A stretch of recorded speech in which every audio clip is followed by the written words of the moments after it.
Swayam Prabha. Digital India. Educated India.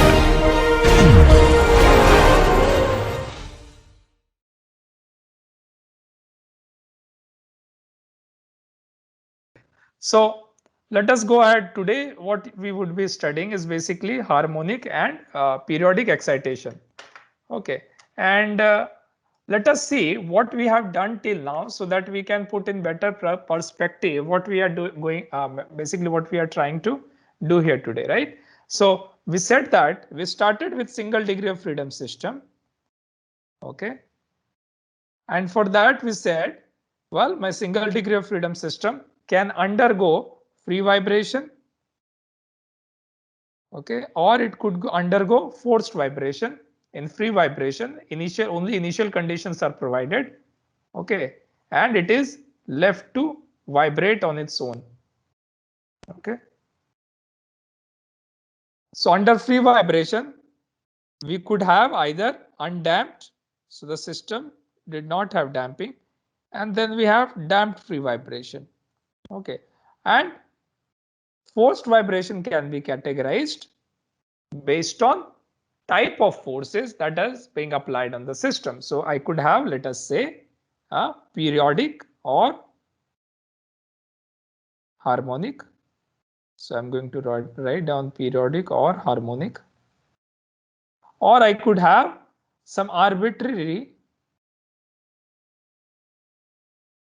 Okay, for example, pulse type motion, step functions, like that.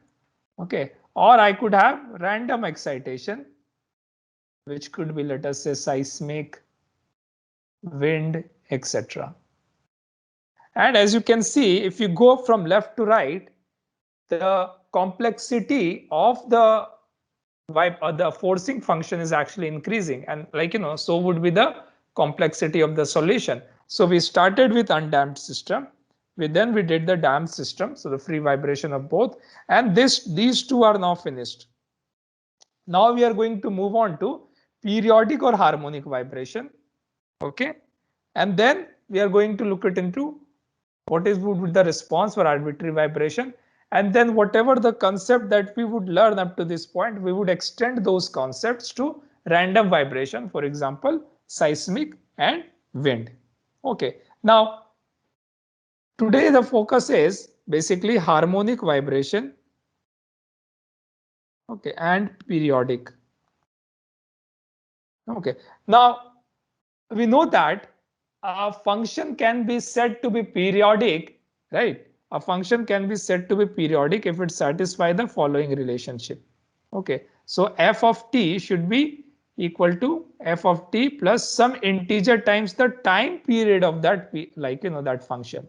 Okay, so t naught basically represent the periodicity of that function, and j is any integer. Okay, that varies between minus infinity to plus infinity. If it satisfies this relationship, then it's a periodic function. Now, harmonic functions are of the form of some constant times sine of some function of time. Let me write it here, say omega t, or some again constant times cos omega t. Okay, these are the harmonics, sine and cos. Those are called harmonic excitation. Now, as you can see here, all harmonic excitations are periodic. However, a periodic excitation might not be harmonic. Okay, so that you have to keep in mind. All right. So you might ask, well, why are we exactly studying the harmonic and periodic excitation? Where would typically be seeing this kind of excitation? Okay, and what would be the benefit of using or understanding the harmonic excitation later on? Okay, now in addition to direct excitation, when I say direct excitations, I mean systems or the excitations which are harmonic in nature. So some of the examples of those type of systems would be, let us say, machine foundations. When you have a rotating machinery, what happens that it applies a load, okay, or apply unbalanced load on the floor that it is attached to. Okay, that is characterized as harmonic excitation. Okay, there could be other. So any kind of unbalanced rotatory, unbalanced load. Okay, let us say example would be unbalanced rotatory load. Okay, so vibrating machines attached to any kind of support, either floor or wall, those work as harmonic excitation. Okay, and there's a reason for that, why those are harmonic excitation, because the current is AC, alternating current. It vibrates in as a function of sine and cos, correct? So basically the force that is being applied is varies in time function as a proportional to the same variation. Now periodic function, okay, let us say, so let me show you, this would be sine and cos, so the variation would be something like this. Now I could have also the periodic excitation which might not be harmonic, so let us say it is like this.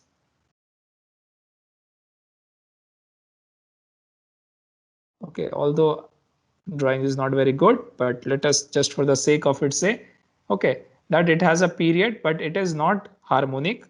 Okay, so these two type of functions we would be focusing in this chapter today. Now, as you know, if I understand the behavior of a single degree of freedom system subject to harmonic load, or as a function of cos of some time function or sine of some time function, if I understand that, I know that from the Fourier series expansion, any periodic function, for example f of t, can be written as sum of sine and cos functions of different frequencies. Okay, so let us say j is equal to 1 to infinity, and I would write it as aj cos,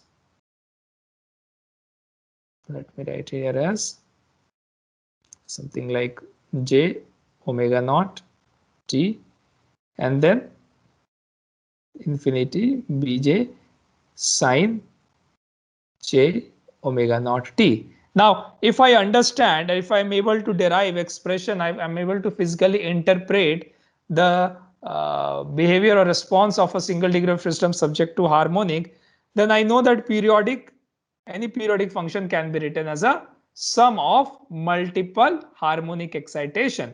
Okay, so the understanding of this harmonic excitation would give me insight into how would the response look like to any random periodic function.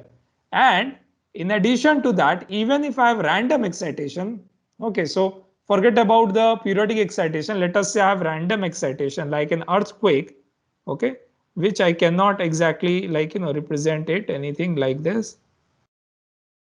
Okay, so let me say I have an earthquake loading. This is ground acceleration. Now, an earthquake excitation is made up of several frequencies. Okay, and these frequencies, for example, if you try to plot, let us say frequency here, and let us say the energy associated with this frequency, let us call it power spectral density. Okay, it would show some variation like this. Okay, so at each of these frequencies correspond to a certain frequency. So if I understand my response of a single degree of freedom system subject to a single frequency, then it would also assist me in providing insight into how the response of a single degree of freedom system would look like subject to multiple ground motion which has infinite number of such frequencies. Okay, so that's why we do harmonic excitation. We try to derive the analytical expression for that, and then we try to make sense out of that. Okay, so that we can understand the behavior subject to harmonic. So which would have application in addition to being direct application, for example, like machine foundations and things like that. It would have application, or it would have role in assisting us to interpret the results to any other periodic excitation as well as other type of excitation like ground motion excitation or seismic excitation. Okay, so that's why we are going to study the harmonic excitation. Okay, then let us start our harmonic excitation. Now, as previously discussed, for each type of excitation, whether it was free excitation, we first discussed undamped system and then we discussed damped system. Okay, although we said that undamped or system with zero damping is basically an theoretical assumption. Okay, all the system in reality would have some amount of damping, but for some system the damping is so small that it can be neglected, or like if it is not playing a major role in what I'm trying to determine from the solution, then it can be neglected. Okay, so first what I'm going to do is undamped harmonic excitation. All right, now for undamped harmonic excitation, let me write down the equation of motion that we had derived, which was F of inertial force, damping force, and then stiffness force was equal to the applied force. And for a linear system, we said that it was mu double dot cu dot plus ku, and that was equal to p of t. Now, when I'm saying it's undamped harmonic excitation, I can simply set this damping term to be equal to 0. And for harmonic excitation term, I'm going to write my P of t is equal to P naught times sine omega t.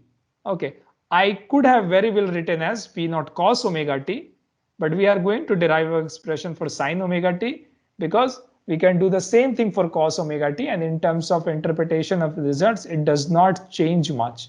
Because if you look at sine and cos, the only difference between these two functions are that they are shifted by 90 degrees, right? In terms of phase, they are only shifted by the response will shift just by 90 degree. Other than that, there is no difference in analytical solution whatsoever. All right, now this is called forcing function, the P of t as previously stated, or excitation. All right, P naught is basically the amplitude of the force, applied force. And remember, now I have a new frequency. This is not omega n. So this omega, frequency omega, it is different from the frequency omega n that we had defined as the natural frequency of vibration for a system. And the natural frequency depends on only on the property of the structure. It does not depend on the excitation, right? It does not depend on anything. Only on the property of the structure it depends. So the value of K and the value of M, right? So omega n we had defined as K by M. But now the applied force also has a frequency. This is again called forcing frequency or excitation frequency. Forcing or excitation frequency. Okay, so see that we are introducing a new type of frequency which represents the time variation of the applied load. And this is different from a ramp load because ramp load did not have remember in the very first class we studied ramp load. Okay, and we are going to come back to that ramp load in the next, in a later chapter. However, remember that this excitation I can represent Pt, I can represent it as P naught sine omega t. So it would be a function with constant amplitude, all right, of P naught. Okay, with this time period or the forcing time period defined as 2 pi by omega. Okay, so just understand that we are now introducing a new type of the forcing frequency in the system, which is different from the natural frequency on the system. Okay, and this frequency is going to play a major role in determining what would be the system. All right. So now the equation that I need to solve is basically this. So P naught sine omega t. All right. So this is the again second order linear differential equation. This is not homogeneous anymore, like in the case of free vibration. Okay, this is non-homogeneous. So the total solution need to be represented as sum of particular solution, okay, plus sum of complementary solution. All right. Now, particular solution is any unique solution that satisfies this equation. Complementary solution is solution to the homogeneous part of this differential equation. Okay, so let me write down up of t as equal to, okay, I know that the particular solution should be of the some form of sine omega t. Okay, and you might ask why is that? If I look at on the left hand side, so basically let me write it here, up should satisfy this equation. Okay, so I need to find out any unique solution that satisfies this equation here. Now on the right hand side, I have some constant times sine omega t. On the left hand side, I have double differential of up plus the up times some constant, right? So can I say double differential of any sine term would be sine itself, right? Double differential of cos would be cos itself.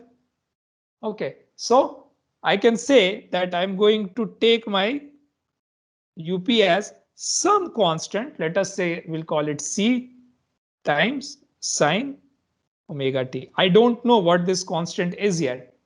Okay, but I know that the form of the solution would be of this form, because on the left hand side I have double differentiation of sine omega t, which is a constant times sine omega t itself.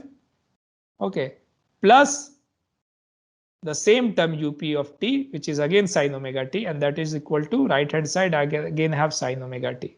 Okay, so I will make this substitution and I will get as minus m omega square c sine omega t plus k c sine omega t, and that is equal to sine omega t. Now if you compare the coefficient of the sine omega t on the left hand side and the right hand side, you can simply get c as p divided by k minus m omega square. I can further rearrange the terms and I can write this as 1 minus omega square divided by k by m. Now k by m is nothing but omega n square, correct? This term here is nothing but omega n square. So I can further write this as, all right. So my constant c is obtained as this value. So I can write my particular solution as p naught by k times 1 times sine omega t. So this is my particular solution. Now homogeneous solution I already know, or the complementary solution I already know, which is basically m of uc of t and then k uc of 2. This is the solution to the homogeneous part of the differential equation. So I set the right hand term is equal to 0, and I know that general solution of this is of the form a cos omega nt plus b sine omega nt.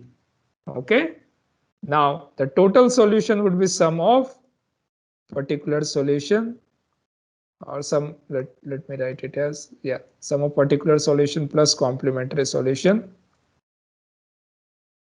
Okay, which I can further write it as a cos omega nt plus b sine omega nt plus I have this term here p naught by k 1 minus sine omega t. Now I have two unknown constants here, a and b, right? And that need to be found out. And how do we do that? How do we find the unknown constant in the final equation of motion? Well, we do it by using the initial conditions. So for the initial conditions, which are given in terms of initial displacements and initial velocity, I can do those substitution, okay? And then I can find out the value of u of t. Okay, can you do that for me and then write down the final expression for u of t? Get the value of a and b subject to these initial conditions, okay, using this expression here, and get me the final expression of u of t. Okay, take 2 minutes and derive that expression, please. Everybody? Anybody? Did you get the final expression? All of you? Yes, sir. Sir, Yes. ut is equal to u0 cos omega nt plus u dot 0 by omega n sin omega nt. Can I write my expression for u of t as u0 cos omega nt plus u dot of 0 divided by omega n plus p naught by k, then omega by omega n, then in the denominator this times sine omega nt, and then plus I will have the particular solution. Okay. Okay. So this is my final expression for u of t subject to harmonic excitation, right? It's an undamped harmonic excitation. Okay. This is, and using the initial conditions as these. Okay. Now, there's an interesting thing to note here. Because of introduction of this new frequency omega, now my vibration has two frequencies, right? It has frequencies omega n in these two terms, and then it has another frequency which is omega.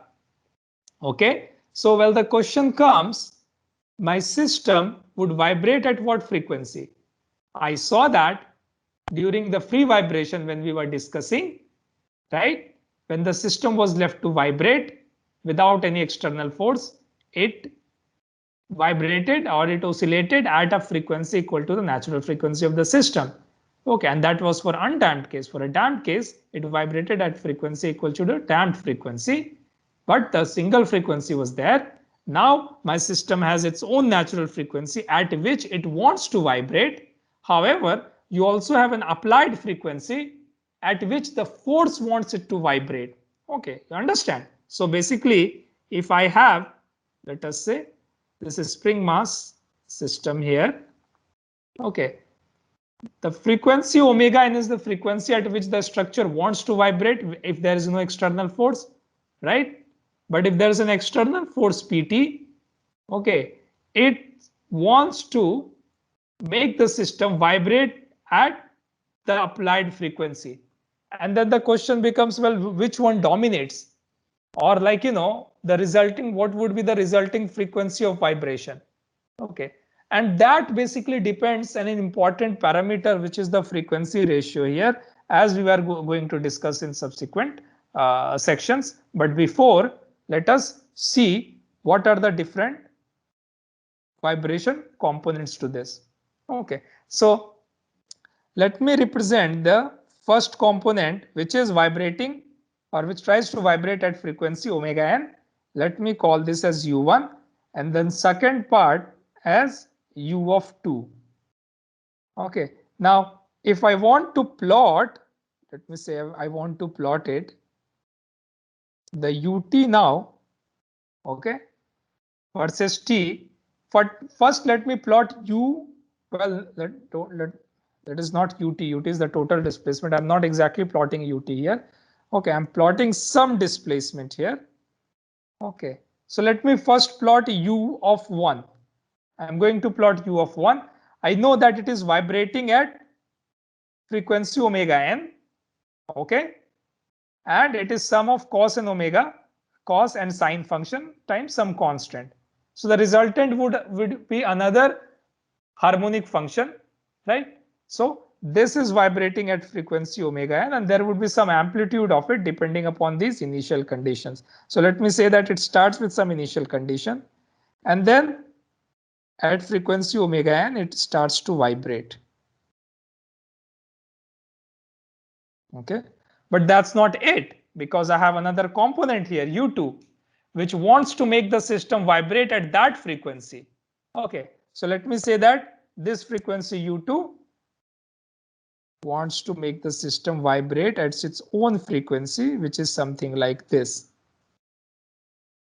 All right. And then you might ask that, Well, why is my u2 is bigger and u1 is smaller? Well, it doesn't have to be. You can draw vice versa. You can make u1. So this is here just for representation. Which would be bigger, which would be smaller? It depends on this omega here. Only thing that I'm trying to show here is that they are vibrating at different frequencies and amplitude. Okay. So let us say this one is vibrating at frequency 2 pi by omega, and this one, let us say, is vibrating at frequency 2 pi by omega n. Okay, this is my u1, this is my u2. Okay, so the sum of these two frequencies, how would they look like? If I sum them up, can I say my u2, or sorry, my u1 would again be of similar nature, but if I sum this up, it will start to vibrate with the same frequency about this line. Okay, so what I'm saying here, if you sum these functions up, what all you need to do, you need to take this u2 and instead of vibrating about an horizontal axis, start to vibrate about this axis, which is represented by now by u2. Okay, so all you need to do is the sum of the function, and then you can see something like, okay, something like a vibration which looks like something like this.